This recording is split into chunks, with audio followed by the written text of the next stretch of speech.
ISKCON वाले दो होते हैं। ये भी भारत का बहुत विचित्र स्वरूप है, ध्यान देकर सुनिए। इस्कॉन के बारे में इन स्वामी जी ने बहुत कुछ टिप्पणी की है।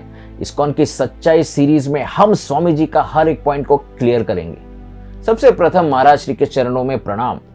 महाराज श्री, आपके वचन सुनकर हमारे हृदय में तीव्र वेदना हुई है और हमने आज अर्जुन के चरण चिन्हों पर चलने का निर्णय किया है।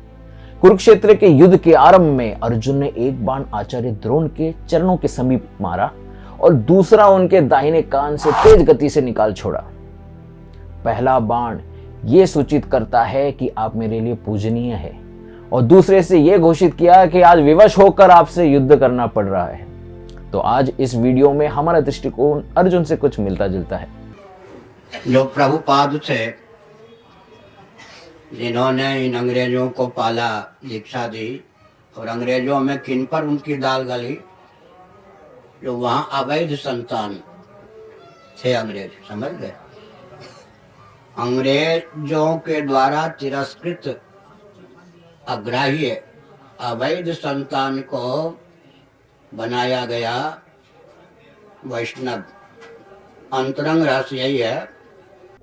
ये इतना बड़ा झूठ तो है ही, एक नीचतम गाली भी है, साथ ही साथ इतिहास का पूर्ण रूप में डिस्टॉर्शन है। आपके पहले ही पॉइंट में आपने कहा कि प्रभुपाद जी की दाल गली केवल अवैध अंग्रेज संतान पर। यह कहकर आपने हजारों वेस्टर्न युवक युवतियों को अवैध लावारिस संतान बताकर उनको संस्कृति से बाहर कर दिया, उनको इतिहास के कूड़ेदान में डाल दिया। इन सबको बास्टर्ड्स का लेबल लगाकर मानो उनकी कंट्रीब्यूशन को आपने जीरो कर दिया। ये वही समाज की औलादें हैं जिनकी टेक्नोलॉजी के पीछे सारी दुनिया पागल है। Electronics, space, research, car, shopping malls, ये सब में इनका देश नंबर 1 था। और ऐसे पैसे, टेक्नोलॉजी, मटेरियल कंफर्ट्स इत्यादि देने वाली लाइफ को इन लोगों ने ठुकरा दिया और जीवन में एक हायर पर्पस को ढूंढ रहे थे। कंफ्यूजन के कारण, गलत रोल मॉडल्स के कारण वो गलत काम करने पर मजबूर हो गए और उनको आज तिरस्कृत, अग्राह्य और अवैध संतान का लेबल आसानी से ऊंचे मंच पर बैठे हुए लोग लगा रहे। अगर किसी का नीच स्तर के कारण वैदिक समाज में अपमानित या तिरस्कृत करने की परमिशन है तो रत्नाकर डाकू लिखित रामायण को करोड़ों की संख्या में क्यों गाया जाता है? संत तुकाराम जैसे एक किसान जात वाले को क्यों पूजनीय समझा जाता है? तो आप ही बताइए कि वाल्मीकि को रामायण का रचनाकार ऐसे करके संबोधित करते हैं या डाकू रत्नाकर बताकर? इन वेस्टर्नर्स को गाइड करने वाला एक ही व्यक्ति भारत से वहां गया। देखिए, अपने आप को जगत गुरु बोलने वाले भारत में तो बहुत मिलेंगे, लेकिन जगत गुरु का काम और उसके लिए परिश्रम करने वाला उस समय तो केवल स्वामी प्रभुपाद ही थे। स्वामी प्रभुपाद 1965 में जब न्यूयॉर्क पहुंचे तो उन्होंने देखा कि वहां के रिच और मिडिल क्लास के यंग लोग उनके ही समाज की हिपोक्रेसी या दाम्भिकता के अगेंस्ट आवाज उठाने के लिए एक काउंटर कल्चर शुरू किए थे। 1960s का इंडिया तो गरीब था ही, लेकिन यहाँ अमेरिका में यंग लोग पैसे को लात मारकर जीवन का हायर मीनिंग ढूंढ रहे थे। स्वामी श्री, ये वो समय था जब इंडियन पॉलिटिशियंस पूरे राष्ट्र को भिखमंगा बताकर वेस्टर्न टेक्नोलॉजी, वेस्टर्न मनी और PL 480 जैसे लॉ के अंतर्गत पिग्स, सूरों के लिए उगाया हुआ अनाज इस देश के गरीब जनता को खिलाकर अपने आप को महान नेता समझते थे। एक इंडियन युवक ने स्वामी प्रभुपाद से पूछा था कि गुरु को रास्ते पर हरे कृष्णा करके क्यों नचा रहे हो?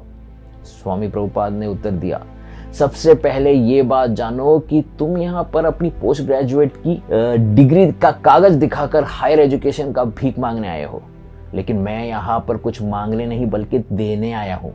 मैं भिखारी नहीं हूँ, मेरे पास हरि नाम है, श्रीमद् भागवतम के रूप में प्योर वैदिक कल्चर है।